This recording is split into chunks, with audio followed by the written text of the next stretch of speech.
Bueno, vamos a hacer la segunda entrevista del día de hoy. Sí, Sabri, es la segunda del día de hoy. Que tiene que ver un poco con todo esto que venimos viendo de una suerte de poner en discusión nuevamente, si Sí, porque corresponde. todas las discusiones van y vienen todo el tiempo. Sí, pero había Entonces, alguna que estábamos acostumbrados a que Ya estaba, como ya tal vez este no se tema diera ya tanto. estaba no. No, evidentemente Hace no. unos años lo volvimos a discutir también, ¿eh? ¿Sí? Sí. Estamos hablando de cuestiones de derechos humanos, Sí. estamos hablando de la última dictadura cívico-militar y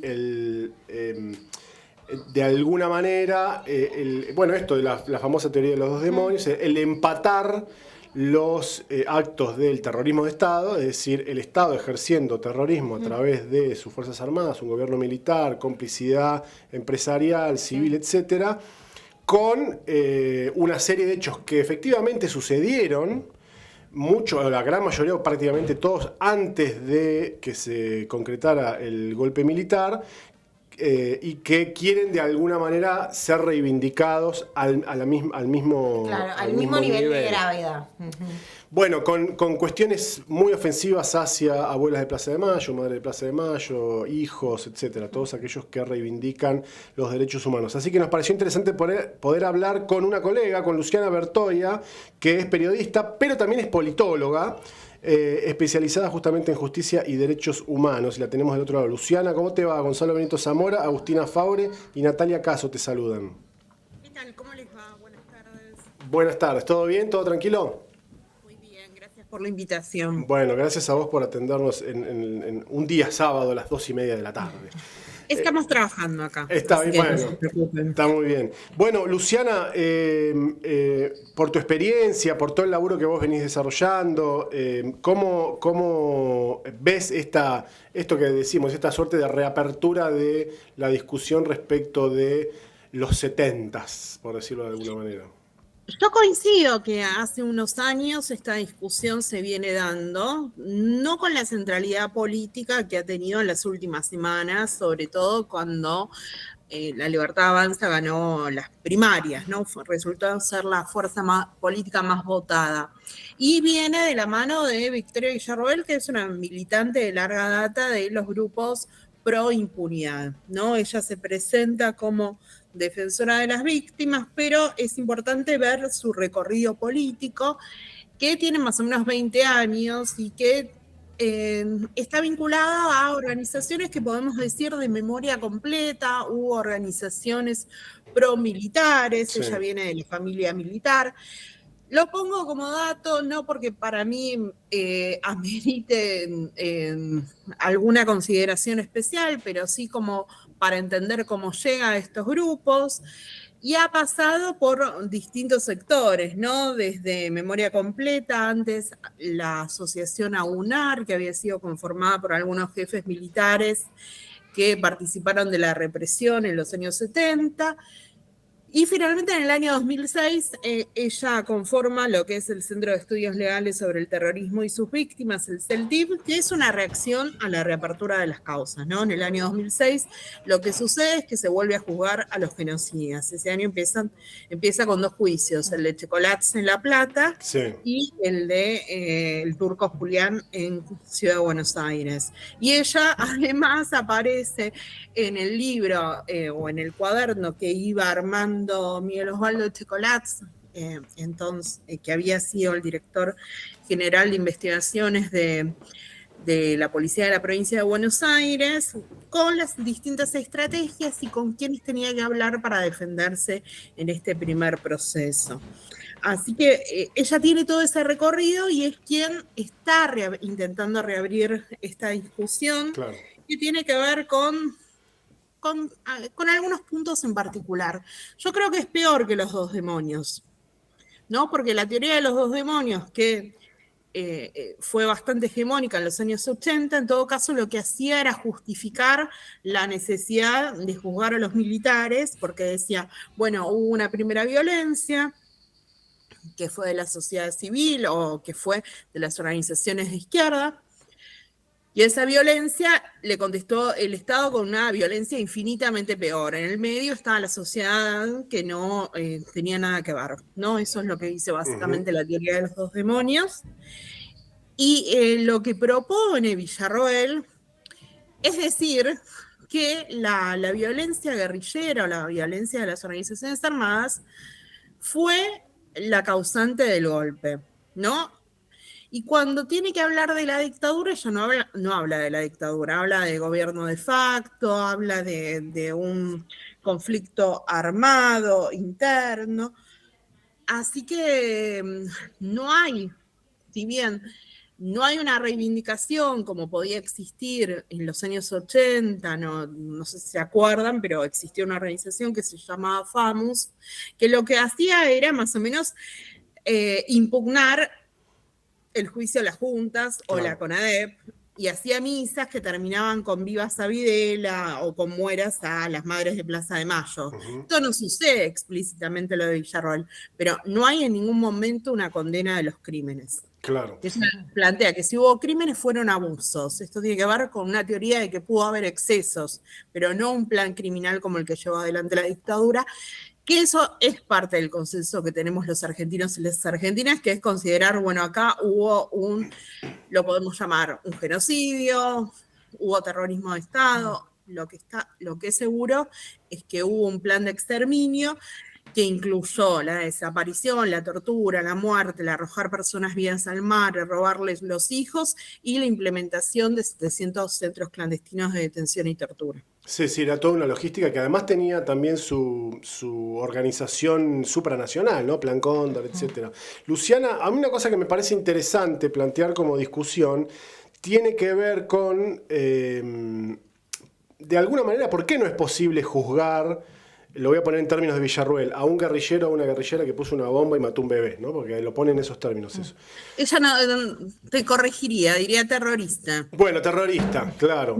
Digo porque más allá de si el hecho ocurrió o no ocurrió, es un hecho que, vamos a suponer, ocurrió en el año 75, no es un delito de lesa humanidad, puede ser atroz, todo lo que vos quieras, pero no es un delito de lesa humanidad. Y la diferencia, hablo de la cuestión técnica fundamental, entre por qué los juicios a los represores se siguen llevando adelante, por qué se pudieron reabrir, etcétera, etcétera, y por qué se siguen llevando adelante, y por qué esos no, es que hay una diferencia en términos de código penal que yo creo que es sustancial y que pareciera que no es tenido en cuenta en el debate. La discusión principal para considerar si es un crimen que prescribe o no es si podemos decir que quien lo perpetró impedía que se lo juzgara, ¿no? Acá claramente, si Montoneros ponía una bomba, pongo el ejemplo de Montoneros porque se está discutiendo, entre otras cosas, la bomba a la sede de la Superintendencia de Seguridad Federal o Coordinación Federal, como les guste. Entonces, esa bomba la pone Montoneros el 2 de julio de 1976, plena dictadura. La Superintendencia de Seguridad Federal era un centro clandestino y era la sede de la inteligencia de la Policía Federal Argentina. La pregunta que yo ahí hago es, ¿a Montoneros se lo podía juzgar por este hecho? Sí, claro, se lo podía juzgar. Lo que decidió la dictadura es que iba a la persona que se indicaba como responsable a justiciarla de otra manera, que era secuestrarla, torturarla, someterla a las peores torturas y finalmente desaparecerla, ¿no? Claro, bueno, justamente lo que no hubo fue juicios. ¿Cómo? Claro, que justamente lo que no hubo fue juicios. Pero estaba la posibilidad. La pregunta para decir si un crimen es prescriptible o no es si quien lo comete en ese momento podía impedir su juzgamiento. Claro, cosa y la verdad es que si Montoneros ponía una bomba, lo podían juzgar. Sí. Pero la decisión fue el plan de exterminio. Claro. Y bueno, ahora se está volviendo a discutir esto. En 2020 a Victoria Villarroel la llevaron a declarar a un juicio que se estaba haciendo por el Operativo Independencia en Tucumán.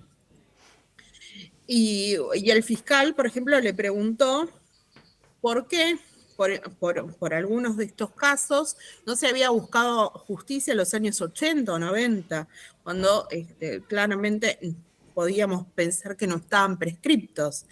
Y ella dice, bueno, porque las víctimas en realidad estaban muy, muy acongojadas. No, el problema no era ese, el problema era que en los años 80 o 90, después de las leyes de punto final, obediencia debida y los indultos, no se estaba juzgando a militares. Entonces, cuando se reabren los procesos para el año 2001, ¿no? Cuando se empieza a generar este movimiento, porque el primer fallo declarando la inconstitucionalidad es en 2001, después llega Kirchner a la presidencia, impulsa la anulación de las leyes y finalmente la Corte convalida que son inconstitucionales en 2005, ahí se genera un proceso de decir, bueno, si van a juzgar a los militares, que juzguen a los militantes. Y esto no era por una cuestión de justicia, lo que estaban pergeñando era una situación de empate, ¿no? Abrir tantas causas contra militares, como contra militantes, como para tener que forzar una amnistía general. Esto nosotros lo publicamos hará unos días en página 12, porque encontramos los papeles de un jerarca de la dictadura, que era Carlos Alberto Martínez, que había sido el jefe de inteligencia de ejército de Videla, y después fue el jefe de la CIDE del 78 al 83, digamos, un personaje muy relevante en todo lo que fue la inteligencia dictatorial. Y él decía básicamente esto, bueno, generemos tantas causas contra los militantes, ponía nombres, por ejemplo, le apuntaban a Horacio Berbisky, y a Horacio Berbisky le apuntaban no por su rol en Montoneros, sino porque era el presidente del CELS, que fue el organismo que forzó la reapertura de los procesos, ¿no? Claro. Y generemos tantas causas hasta que tengamos que estemos en una situación de empate, que lo que nos convenga a todos sea una amnistía general. Había un proyecto que era uno que había presentado Jorge Banossi, y por los papeles se puede entender que tenían algún tipo de trato con Banossi, porque hablaban de hacer lobby, ¿no? En este sentido. Así que esa era la propuesta, por eso tiene que ver, con eso está motivada u orientada la actividad que viene desarrollando Villarroel desde 2006 en el CELTIP. Luciana, bueno, yo quiero creer que los argentinos no nos estamos derechizando, pero bueno, después de las pasos por ahí es algo que cuesta ver. ¿Qué opinas vos sobre eso? Y por ahí, ¿cómo podemos hablar o cómo podemos encarar a alguien que por ahí está pensando avalar este tipo de discurso? Yo también tengo el mismo miedo que vos, ¿no? Quisiera creer que no nos estamos derechizando, pero me parece que la sociedad argentina le está dando lugar a ciertos discursos que antes no tenían lugar, ¿no? Que eran básicamente lo que Página 12 podía tildar como los dinosaurios, ¿no? Las notas que publican en página sobre Jurassic Park, ¿no? Ahora esto tiene unas condiciones de escucha mucho más desarrolladas que en otros momentos. Hay periodistas que dicen, no, pero escuchemos porque tiene un punto, ¿no? Gente que nunca se ha interesado, que nunca fue un juicio de lesa humanidad, pero que aparece desde un lugar de cierta neutralidad. A mí lo que me parece, que no es por supuesto una idea mía, pero sí que mucha gente lo ha hablado, es que tenemos que volver a contar lo que pasó durante la dictadura, ¿no? Tenemos que volver a contar, no dar por sentado cosas, ¿no? Que los pibes y las pibas que no vivieron la dictadura, yo no la viví, ustedes tampoco. Creo que No, tampoco. No. Escuchen, ¿no? Me parece que el año pasado, cuando se estrenó Argentina 1985, tuvo la potencia de que mucha gente escuchara el testimonio de Adriana Calvo, que para los que por ahí estamos hace muchos años siguiendo temas de derechos humanos, era recontra conocido, pero te das cuenta que el gran público no lo conocía, que se podía conmover con esa madre que estaba contando cómo había parido a su hija en un asiento trasero de un auto y que no se la dejaban tener, ¿no?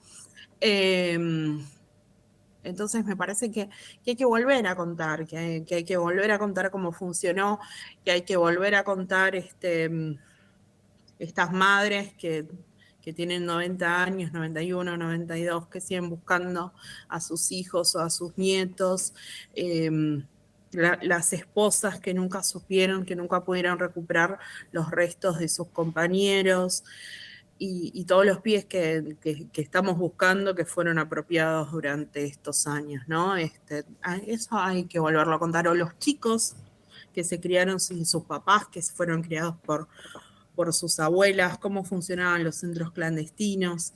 No nos tenemos que cansar de contarlo. Es doloroso, pero me parece que solo muchas veces o creo que todas las veces los derechos humanos se van consagrando cuando se logra generar empatía, ¿no? Cuando se logra contar y que la gente entienda que eso es una necesidad que hay que asegurar. Bueno, me parece que no nos tenemos que cansar de generar empatía. Hay un libro que ya tiene unos cuantos años de Lynn Hunt que se llama La invención de los derechos humanos, y va contando cómo culturalmente se van inscribiendo distintos hechos que hacen que las sociedades entiendan y puedan garantizar el ejercicio de ciertos derechos, ¿no? Y para esto es muy importante la producción cultural, ¿no? Las películas, las fotos, el periodismo, y ahí me parece que tenemos un rol muy importante. Volviendo por ahí a la protagonista de este discurso de derecha, que es Victoria Villarroel, leía una nota que vos escribiste sobre el padre de ella, pero sobre ella en sí, ¿hay información de su pasado, qué hizo, cómo se desenvolvió por ahí cuando era por ahí más joven? ¿Se está investigando eso desde algún sector del periodismo? Nosotros publicamos varias notas. Victoria Villarroel tiene actividad más o menos desde el año...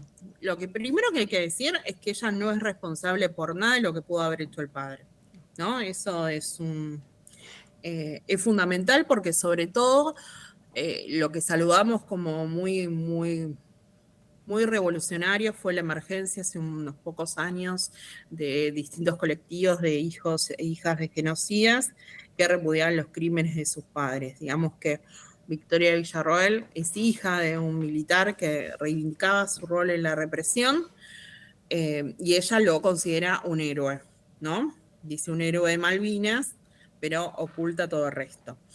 Victoria tiene trayectoria en organizaciones pro impunidad, más o menos desde hace más de 20 años. Lo que sabemos es que estuvo en la asociación AUNAR. AUNAR había sido creada en el año 93 por Fernando Ezequiel Verplaatsen, que fue uno de los jefes de Campo de Mayo. AUNAR se opuso a los juicios. El diario La Nación la consideraba procesista. Lo cruzó fuertemente a Martín Balsa cuando era jefe de ejército e hizo una autocrítica sobre lo actuado por el ejército durante los años de la dictadura. Cuando el juez Baltasar Garzón empezó con las investigaciones en España, porque no se podía investigar acá en la Argentina, lo denunciaron a Garzón, digamos, esa fue AUNAR. Ahí tuvo una militancia Victoria Villarroel.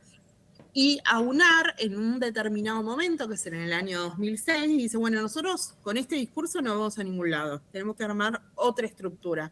Y es así que arma el CELTIP que preside Victoria Villarroel, ¿no?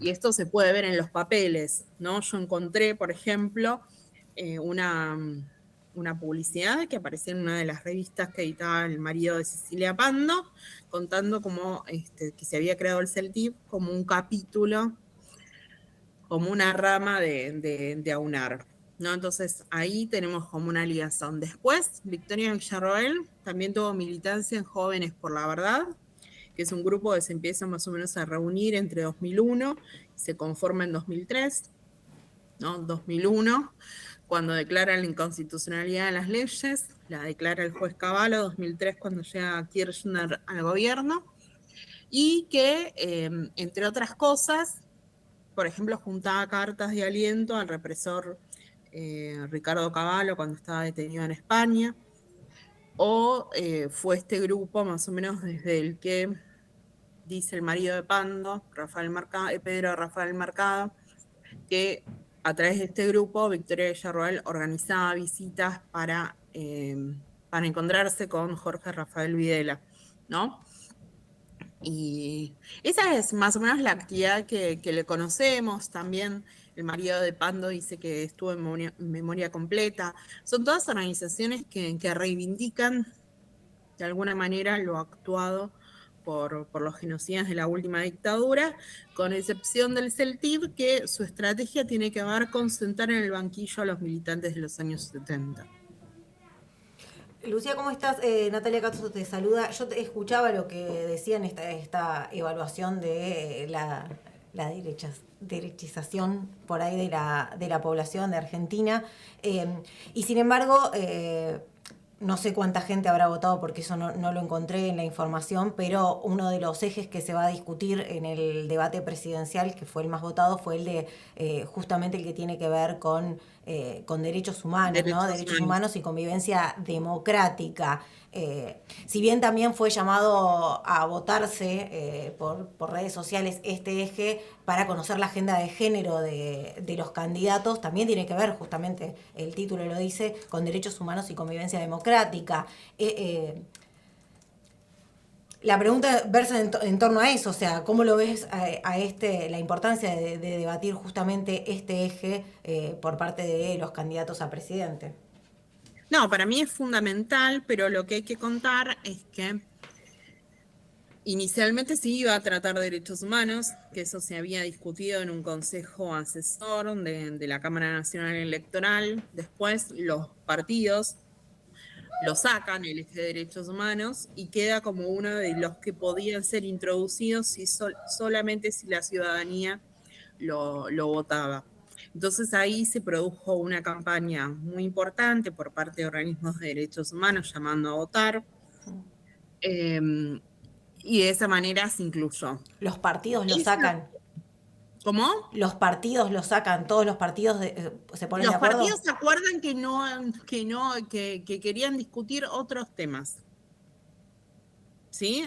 Se ponen de acuerdo en 4 temas y derechos humanos queda fuera. O sea, ahí hay una responsabilidad por parte de los 5 representantes de los candidatos.